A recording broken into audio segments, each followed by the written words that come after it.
We've got a quiz, which is identical to the quiz I gave in the MDE 61. Yeah, we. The line Y is 12.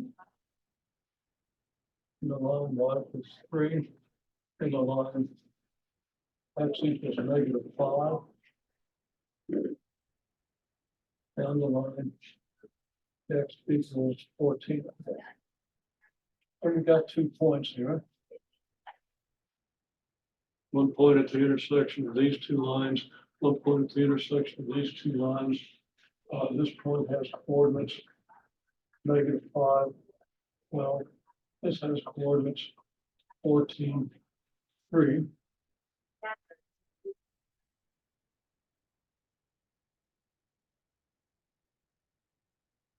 Now there are formulas for the equation of line.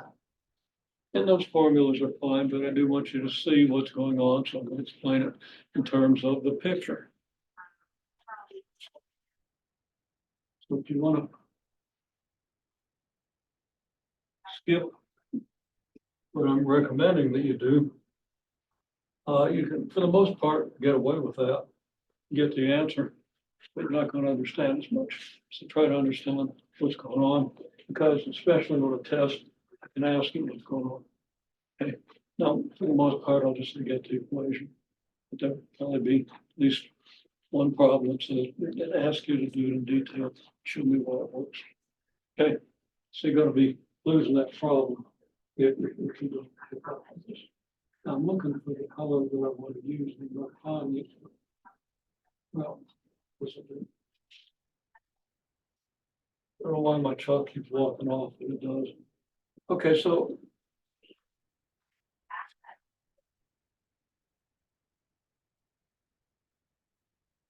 find the slope.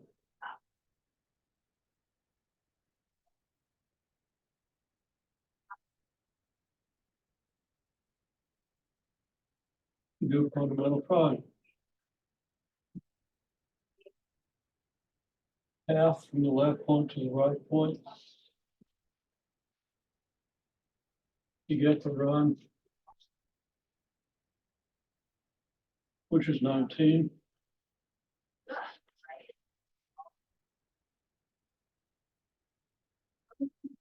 You get the rise, which is 12 minus 3, which is 9. And you write out slope equals rise over run equals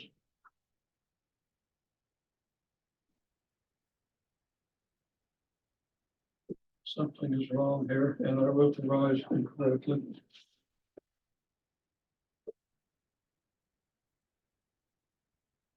Rise is 3 minus 12, which is negative. Obviously, that's negative. Okay. And obviously, we subtract where we are from where we're going. This minus this. Okay. So the rise over the run is 14 over -9, which means then we have slope of -9 over 14, which would be, there's a picture of everything that makes sense of the formula.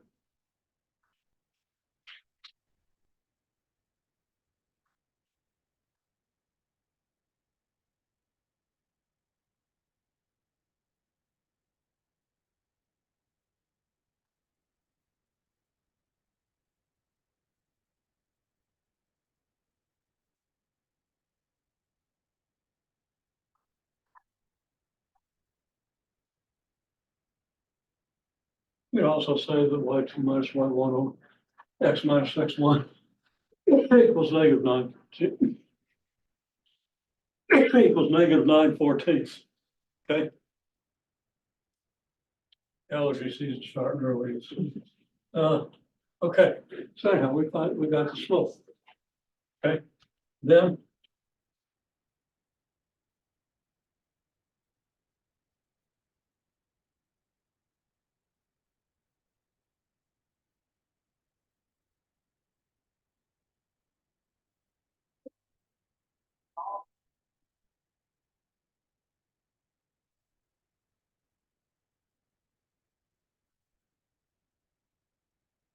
Also, everybody uses slope intercept form with a point -512. Now, you could use either point, it wouldn't matter. And, you know, if you, I remember the first time I saw this, I just automatically said, okay, is it going to work if I use the other point? Never worked it out. I could work pretty quickly. It didn't take me that long, but it was good for me to convince myself that it doesn't matter which point, and I gained all kinds of insight from doing that. Now, I was kind of like one of the three top math students in my school. Uh, and there were others that were pretty good. So it's not like I was way ahead of everybody. It did end up with the highest test scores at the end of the senior year, but mainly because I checked stuff like that out. Because I wanted to understand. The more you do that, I don't expect everybody to have my aptitude. Probably only 2 or 3 of you are as smart as I am. And nobody's more than 2 or 3 times as smart as I am, I'm pretty sure. Okay. But I do recommend understanding, okay? Because you remember it better and you perform better. Now you only have so much time and so much inclination to do that, but that's, I kind of recommend it. Okay, slope intercept form, point -512.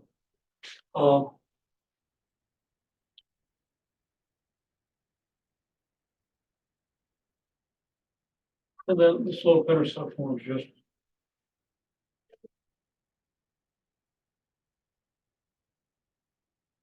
y minus y2 equals m times x minus x1.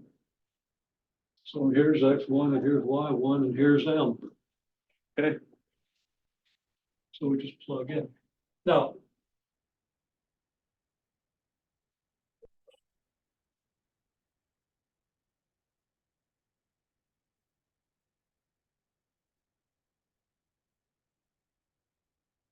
since the slope is y minus y1 over x minus x1, this is a slope between the point x1, y1 and any point xy on the graph. And this is just a simple rearrangement of this. And if you don't understand that, there's another connection. It's a pretty easy connection that would be useful to me, so I kind of recommend it.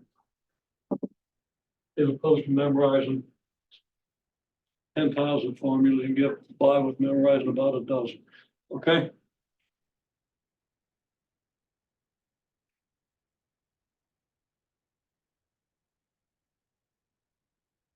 Okay, so anyhow, you got this. So again, y minus y2 equals m times x minus x1. So that y minus, let's see, I'm using the point -512. So it's y minus y1, not y minus y2. Y1 is 12. And m times x minus x1, well, that'd be x minus -5. And m is -9 over 14. So we're just plugging things that we've already found in to this formula. Or what?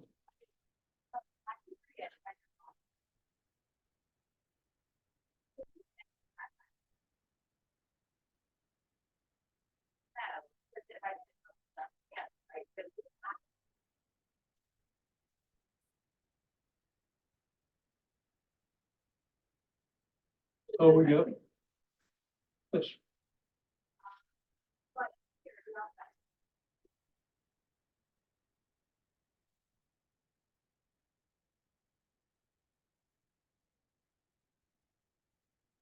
So we get -9/14 x minus 49/45/14.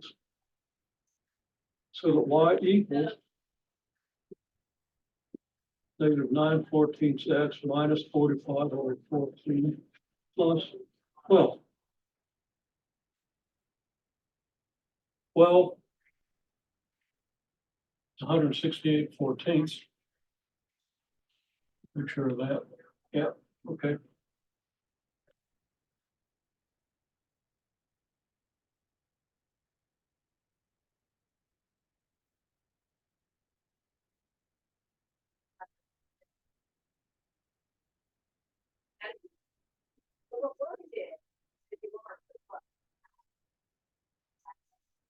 And I think maybe that's, we get y is negative 9/14 x plus 123, looks like a 1.23, because there's a white spot on the board there.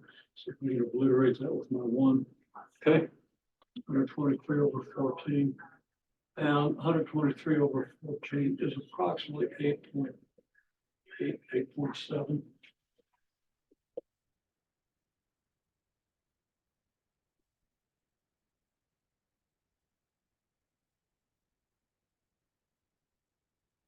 Maybe 8.8. Leave a little question mark on that. Okay. And now we've got somebody raising their hand who I think did a good job on the quiz. He's probably going to tell me that I did something wrong, and I hope so. Not that I like doing things wrong, but yeah, I did something wrong. Carelessly copied 14 because I wrote 14 here. Okay. And I wrote it wrong up here. So I just did all that to see if anybody's paying attention. What if somebody is? First of all, it's -9 to rise, which is -9 over 14. Now, I wrote it wrong here, right here, except it's not 14, it's 19, because this is 19. My 14s have to become 19s, which is going to mess up all my arithmetic.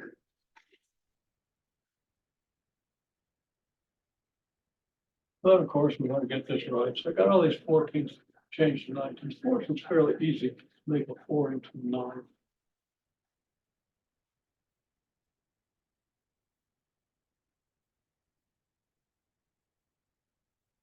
Oh man, we got a pretty good test. Okay, I think I've got them all changed, except that 168 is going to have to change. Okay, so we have 12, and we got to do 12 times 19, which is easy. 12 times 20 is 240, and you subtract 12, you get 208.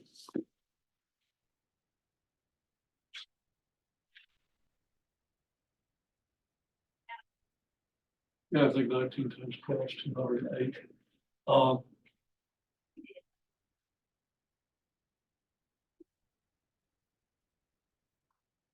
That'd be 204. So 19 times, oh, never mind, 19 times 2 is 18. Okay, yeah, so that's right. So 208 and 45 is 253. Now it's not 8.7 anymore. It's like 13. It's 19 or 47. 15.4 maybe. Is a question. Okay, now you might even correct them arithmetic. Okay, but that's what we do. All right, so don't want to spend too much time on this. It's very straightforward. If you've done it at homework, then hopefully you come into class and you do it. Okay. And most of you were reasonably well prepared. Okay, not everybody did it all perfectly. But you need to upgrade what you can do. You need to be able to do all this automatically. But you're in a position before you can do that. Okay. So again, think in terms of what can you do in your homework to really nail it. And the biggest thing I've recommended is you write it out. Has everybody done that? Everybody got it written out? Okay.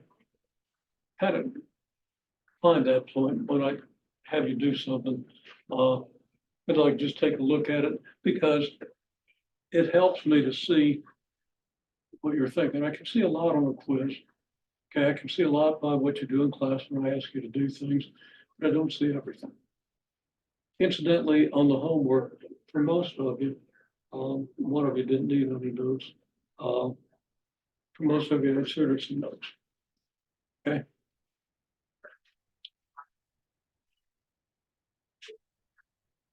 Where there was a good reason to do that. There are a couple of you. One, uh, everything was either pretty right or not done at all, so I couldn't insert any notes. Okay. Okay, so anyhow, the second problem, we have f of 3 equals 7 and f of 9 equals 16. On a graph, as I always recommend, you put your information on a graph. Okay, I see people all the time missing applied problems like word problems or problems of this nature by failing to take that step of putting things on a graph, which clarifies for you what you need to do. Because sometimes you're reading this problem about, you know, the price of a house in 2006 and 2018 and predict the price in 2032. Okay, assuming a linear, which isn't a valid assumption anyway. Okay. So I have reservations about some of those functions. They are good examples of how you do things. It's a good example of a bad assumption too, in many cases. Same with populations. But when you have those problems, if you put your information on a graph, it becomes much more clear what everything means and you solve it. So we put this information on a graph. Now, this is a graph of y equals something else. Or you got your x-axis here, your y-axis here. You don't need to label the things. I keep saying things like this, and nobody does it, but there it is. Well, you know, people tend to do this. But people tend not to label the function. If you don't write y equals f of x, then how are you going to know which of these numbers are y's and which ones are x's? Well, maybe out of habit. But if you write y equals f of x, then you know where x is. It's inside the parentheses. So we're going to have x equals 3 and x equals 9.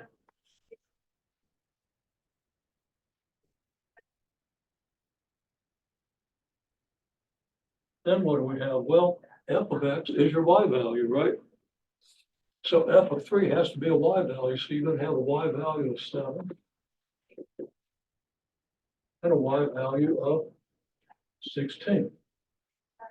And the value 7, y equals 7 goes with x equals 3. So there's your point on the graph.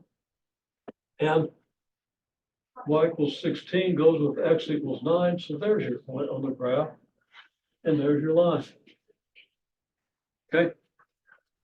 Now you want to draw you want to get the equation of the line.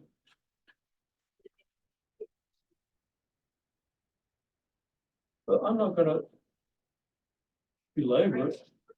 I recommend you draw and label a fundamental triangle.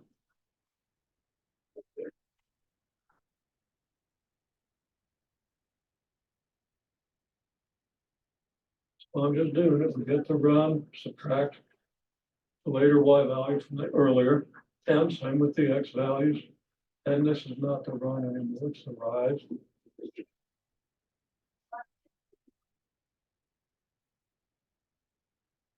So the slope.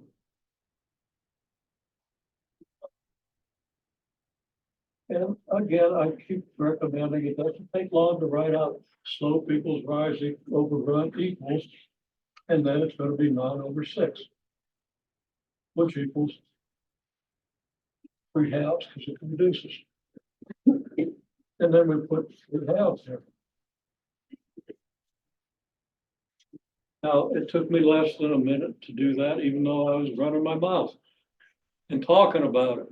Okay? That makes sense? That's what I was running my mouth. If you know time, very little time to do this, and it reinforces and teaches you what you're doing so you remember it. Okay? I strongly recommend this. One of the steps you can take when you're doing the homework, it helps you master the process. So when you come into class, with that process mastered, quickly do the question. Some of you did pretty well. Okay. Okay, so anyhow, the equation of the line then is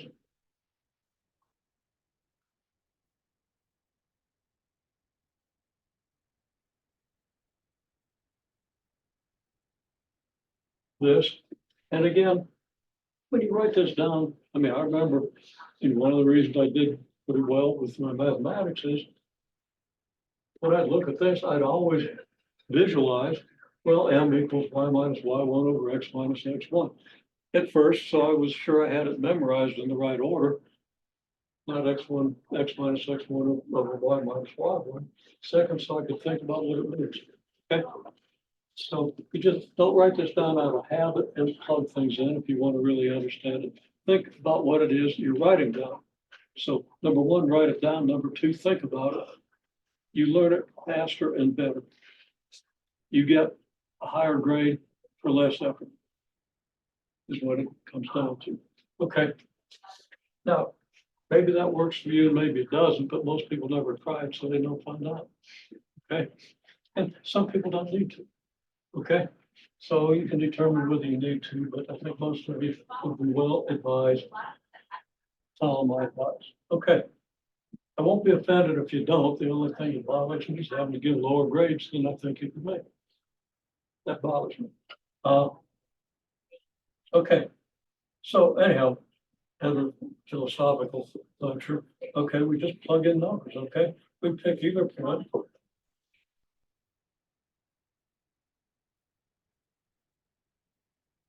I don't know, which one do you want? The lower one or the higher one? Quick vote. Can't wait forever. Okay, oh man, it's 2-3, 2. I didn't make a tie, so yeah. And it was up, so we're gonna use this point. So we're gonna use the point 916. So we get y minus 9 equals m, which we found to be 3/2, right where it is, times x minus 9, which is y minus 16, not y minus 9. So we get y minus 16 equals 3/2 x minus 3/2 times -9.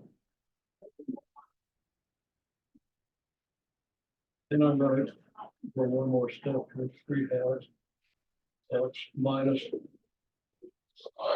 27 halves. So y equals 3/2 x minus 27 halves. And I do strongly recommend that you don't skip this step here where you add 16 to both sides, because people are still making mistakes. It's that kind of thing, okay? But if you're sure you're over those mistakes, well, have at it. I hope you don't lose points on a test by leaving that out and not recognizing it, okay? And then it's going to be plus 16.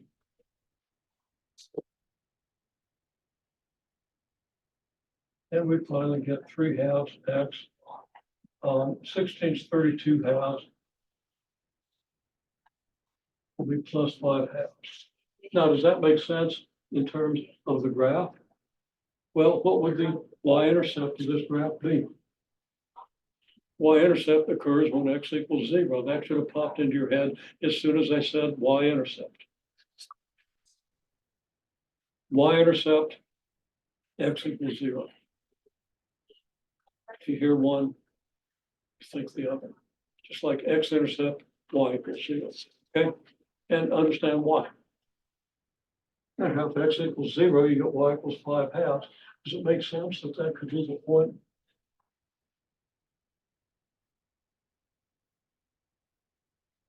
Zero 5/2, considering this is a hand-drawn graph, not all that accurate. Yeah, it's probably a little more than 5/2. It looks like it's maybe 2.5 would be 7/2, okay? And maybe even 3, but probably not.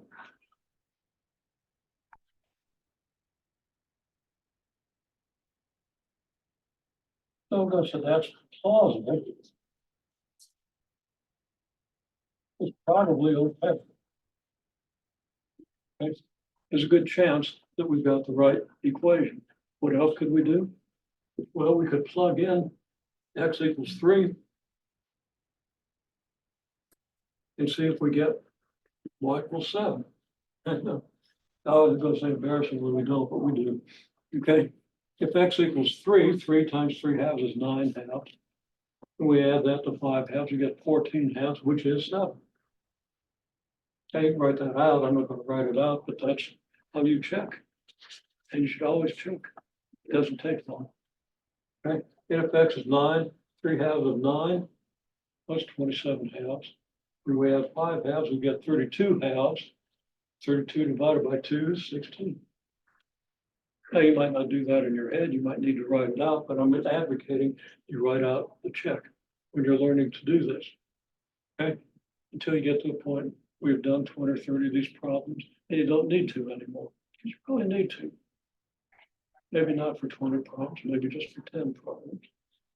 20 or 30 would be better. Okay. One problem I think people have with their courses previous to this is number one, probably not enough drill and practice. Of course, with drill and practice, it's easy to do them mindlessly. So you kind of balance that. But if you don't do a smaller number of problems mindfully, you don't learn it. And too many people come out having learned just enough to pass an SOL and nothing else. Okay. So when you get into pre-calculus, it gets very difficult. And some people have a good foundation for it, hopefully. You know, and I know some people in this class have excellent aptitude and decent background. And it doesn't look like everybody's finding enough time to get everything done. And that's the way life is. And I hate that it's like that, but it's like that. Okay. Not enough time to get it all done. So you gotta make decisions, just like the television ones. Okay. Well, that's that. And that's content of the preceding assignment. Now we're gonna talk about what's coming up. So we're gonna switch gears a little bit, talk about inverse functions.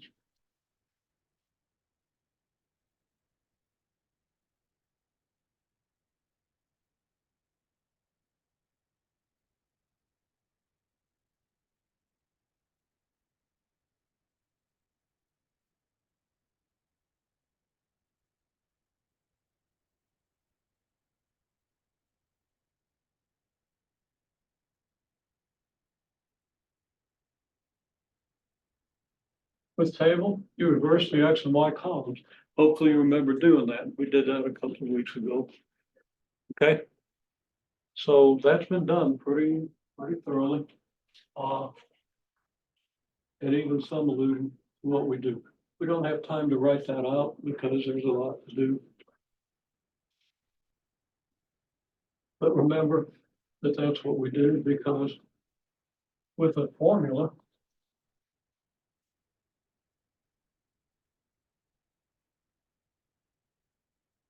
or with the equation,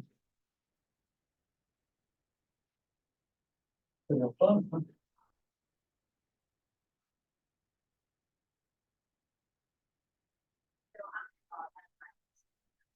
we switch X and Y, just like we did here.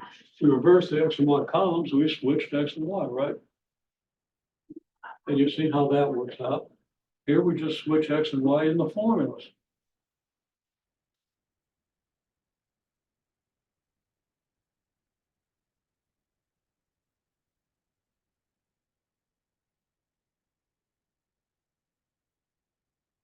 And then after we switch X and Y, we solve for Y. Here we just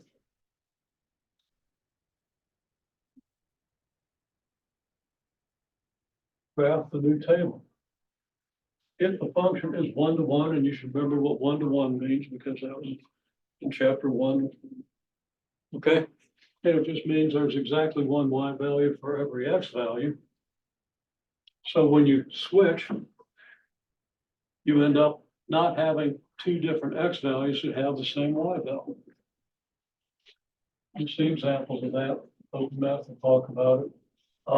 And if you remember what 1-to-1 is, you'll understand that why this makes sense. Okay. If not, work on it until you do understand it. Okay. If the function is 1-to-1, then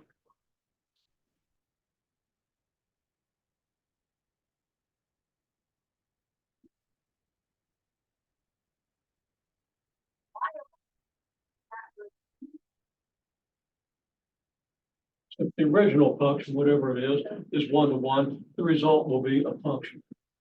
And we'll see what that means right now. Okay. So.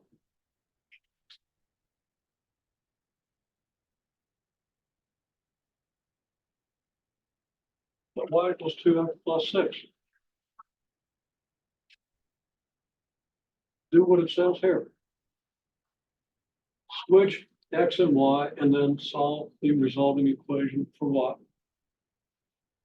The first step, switch x and y. Then you're going to have an equation you can solve for y.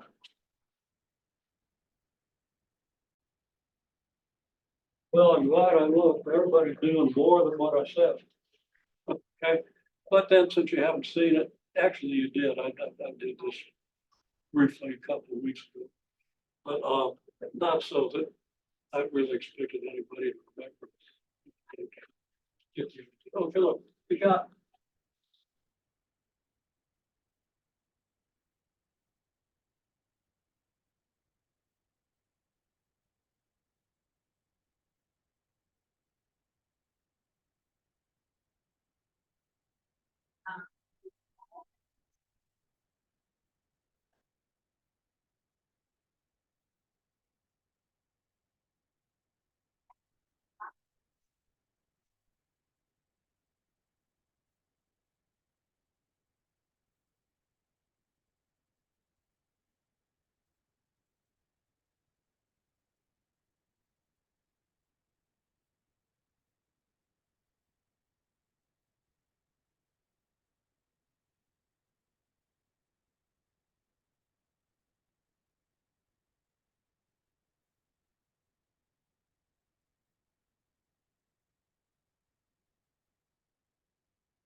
as I said, we haven't yet, but in a minute we will have.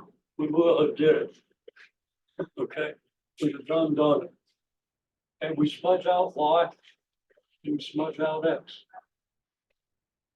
And instead of y here, we have an x. And instead of x here, we have a y. Okay.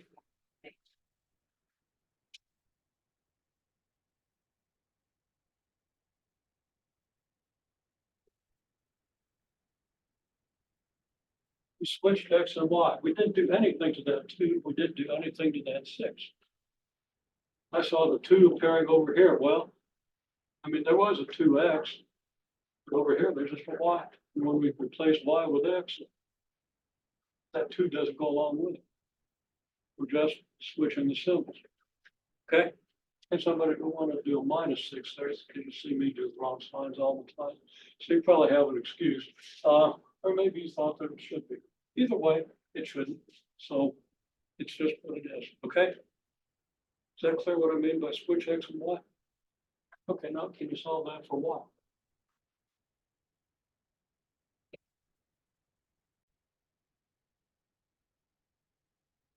Okay, now everybody pretty much, now I don't think one said pretty much everybody either didn't write down anything, so I couldn't really say anything, or made a serious algebra error. Okay, so we're going to do something about these serious algebra errors. So before I go on with solving this thing, I'm going to tell you,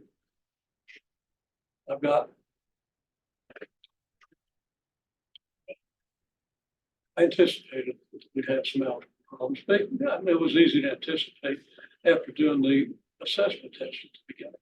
Okay, y'all are very rusty as a group and as individuals. Almost everybody in this class is doing some invalid algebra. Okay, sometimes it's more invalid than others, but everybody is doing invalid algebra with linear equations. Okay, so we got to fix that. Well, I got inspired over the weekend and made up about 50 that I can generate in 100 different versions. There'll be 5,000 problems for you to practice on. Okay, and you're going to need to do that this weekend. Incidentally, anybody do the assignment it was due last weekend? Got it written out? You don't have to show me right now, but I'd love to take a peek at it when we get a chance, okay? If you didn't do it, I mean, it's right there on the assignments page. It says do your version. You should remember what your version is. I emailed you that. And if you don't remember it, go find it. And if you spend 15 minutes looking for it and don't find it, then you can email me and I'll send you a copy. Okay? It's easy for me to send you a copy, but I don't want you to rely on me sending you a copy, even though it's easy for me. I don't mind doing it. You got to learn to keep track of the essential information. Okay? So go back and search your email or an email from me. Okay? It gives you your version number and your ABC numbers. Okay? Now that's something, just take a lesson. I'm not complaining or anything. It's not going to be that big a deal for me if you email. Okay? But I want you to spend some effort looking. And then you maybe learn an important skill that applies everywhere, not just mathematics. That when you get really important information, you put it someplace prominent where you can find it. That's something I'm not very good at doing either. I've got passwords that I keep forgetting. Okay.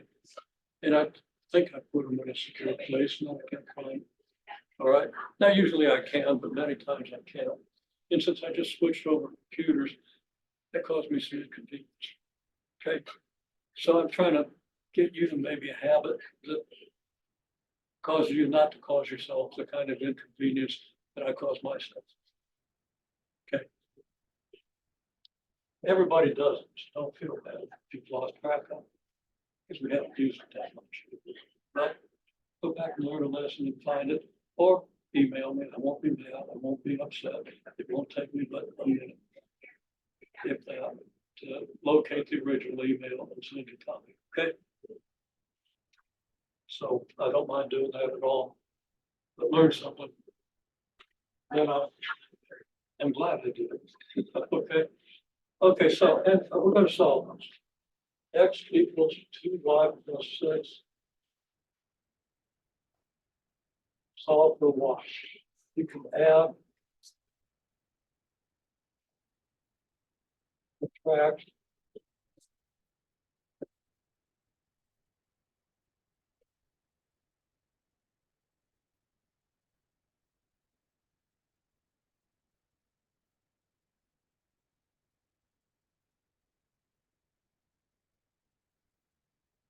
that quickly. And add, subtract, multiply, or divide both sides by a non-zero number. I didn't say both sides. You should know that. You can't take half of this side and not take half of this side and expect them to still be equal. You can't add 2 to this side and not add 2 to this side and expect them to be equal. To stay equal, right? Okay. You can't add 5x on this side but do nothing on this side and expect them to stay equal, right? Okay. It's that simple. Those are your rules. And if you didn't absorb that originally, again, it's probably because you're being allowed to do things by rote and habit without thinking about it. And maybe that was necessary in the course you were taking. I think it's a terrible idea. Okay. So you got x equals 2y plus 6. Let's write it out again.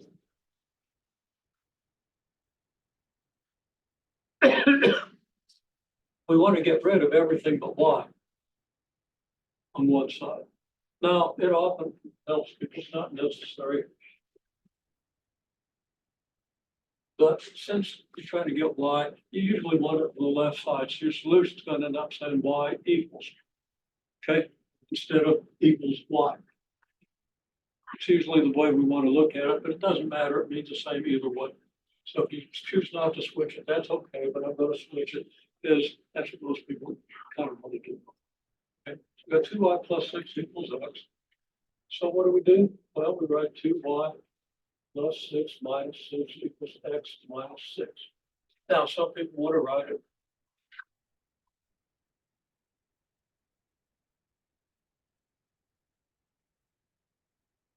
okay, like this.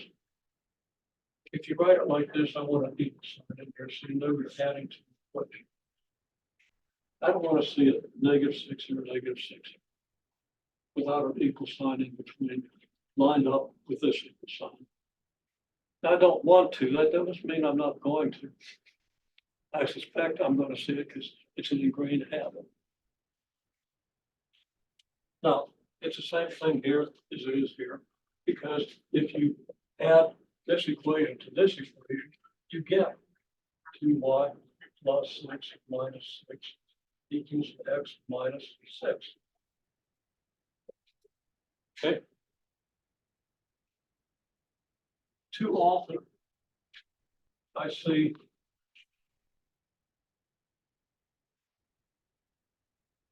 this. Okay. You're subtracting, you're adding a -6. You're not multiplying anything by -6. But here you multiply x by -6, and you can't do that. Okay. I mean, you can, but if you think your equations get out of balance, if you take half of one side but not the other, just try that. It messes it up even worse. No.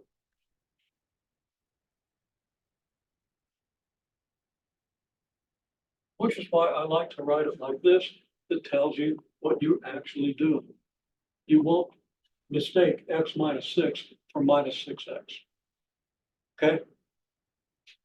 So I really recommend that even if you write it out this way off to the side, you add it up like this, and then you simplify it. Yeah, write out this. It's the same thing. If you write it this way, you ought to write this. Okay? In any case, 6 minus 6 is 0, so you get 2y here. And you get x minus 6. Okay. Now what do? You divide both sides by -2 or by 2. Now I see people screw that up when they do this. They'll put a 2 under this and a 2 under this, and then they'll add it. Okay, because you're not being explicit about the steps you're taking. Now, if you're not making mistakes when you do this, if things are consistently checking out and you need to be checking your results, then you probably understand what's actually going on and it's okay. Okay, but for most people, it's not. I just see a terrible rash of people that just use this inappropriately. This format. Okay. Now people can use this format inappropriately too, but I think it's easier to mess this up if you don't really understand what you're doing, and most people don't. Okay. Get this stuff. Okay. Then you do. So what we do is we divide both sides by 2.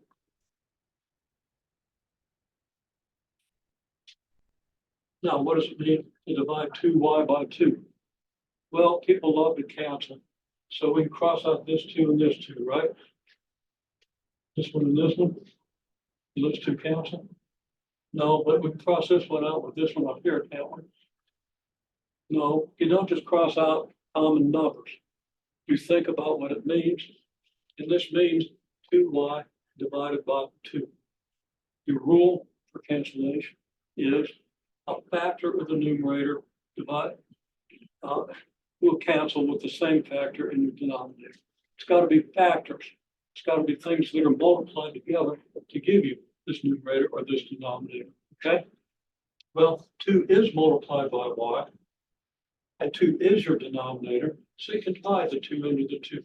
There are many ways to see this. I tried a couple of years explaining it some other way and nobody picks it up. So I'll do it this way and hope somebody picks it up.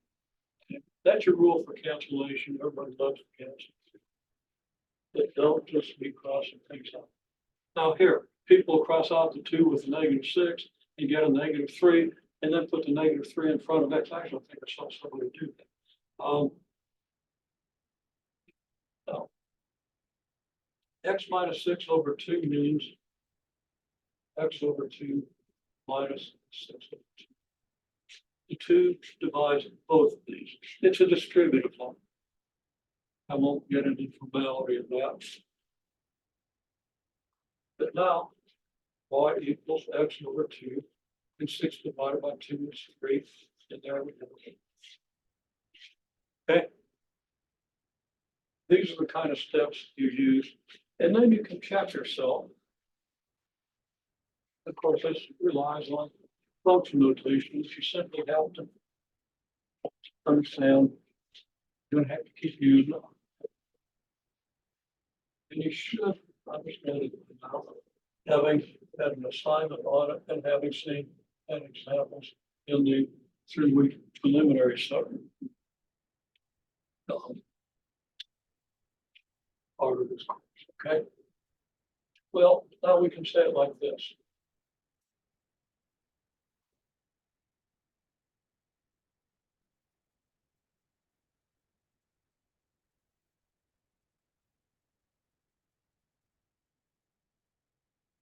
This is function F.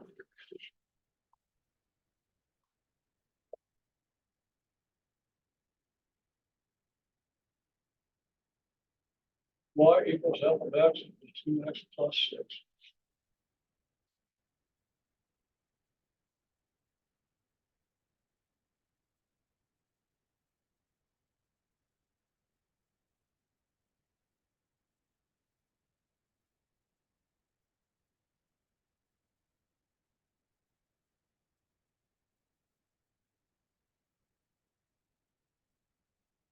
Okay, this should be the inverse function, which we write f with a -1 up here.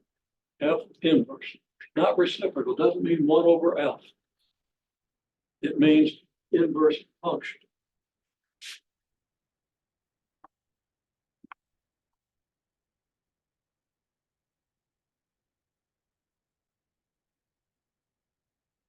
Okay.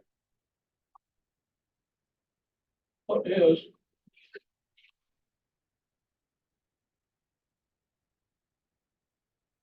f of f inverse of x?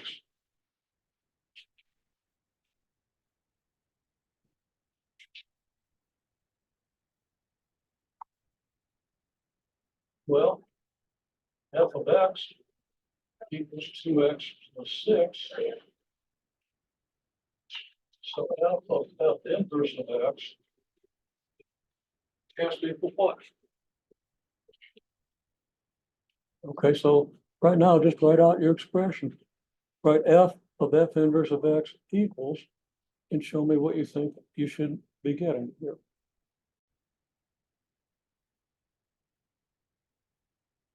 Trying to get you all to stop thinking and just do what it says, okay? With this function notation. I've said many, many times, you write out this, and now you write out this. What's the difference between this and this? It's got an F and a parenthesis. Yeah, there's an F and a parenthesis, right? It's got a parenthesis on the end. Yeah, it's got a parenthesis on the end. What's the difference? The difference is that where I have X here, I have F inverse of X here. So X has been replaced by F inverse of X. Well, if I replace X, well, if I substitute F inverse of X for X, this is exactly what I get on the left side, right? Well, what do I get if I substitute F inverse of X for X on the right side?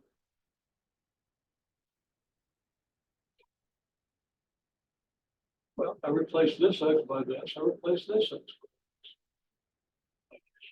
And I get 2 F inverse of X plus 6. It's simple substitution. If this is so, then this must be so.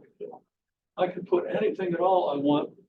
I can substitute anything at all for X. I can let X equal aardvark. Then I'd have aardvark here in parentheses, and I'd have aardvark here between the 2 and the plus 6. Okay. Now, what I have here is more specific to the situation. It's F inverse of X. Okay. So we do this. Well, now what's F inverse of X? What can I replace F inverse of X with? Well, I've got a formula for F inverse of X.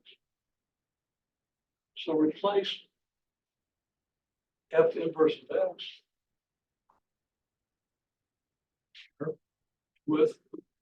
the expression for F inverse of X. See what you got.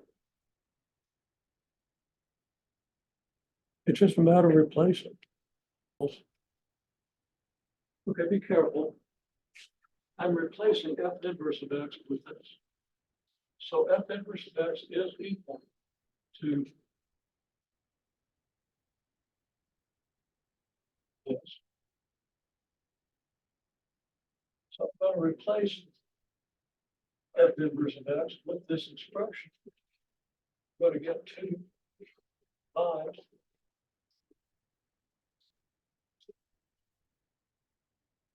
X over 2 minus 3 plus 6. Okay. There's no F inverse in this expression. There won't be any F inverse left down here because this F inverse of X is replaced by this. And it's very frequent. I see people writing F's where they should. Okay. It's simple replacement. This equals this. So this disappears and here's this. Okay. Well, now we can simplify this. That's 2 times X over 2 minus 2 times 6, 2 times 3, sorry, plus 6.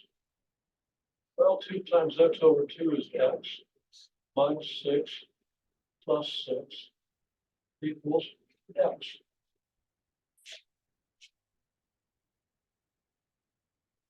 At this point, everything we did over here is confirmed, pretty much. Okay? There's no little qualifier. So we pretty much checked our solution. We pretty much verified that F and F inverse are inverse functions because F of F inverse will equal X. We start with X, we do F inverse to it, and that does something.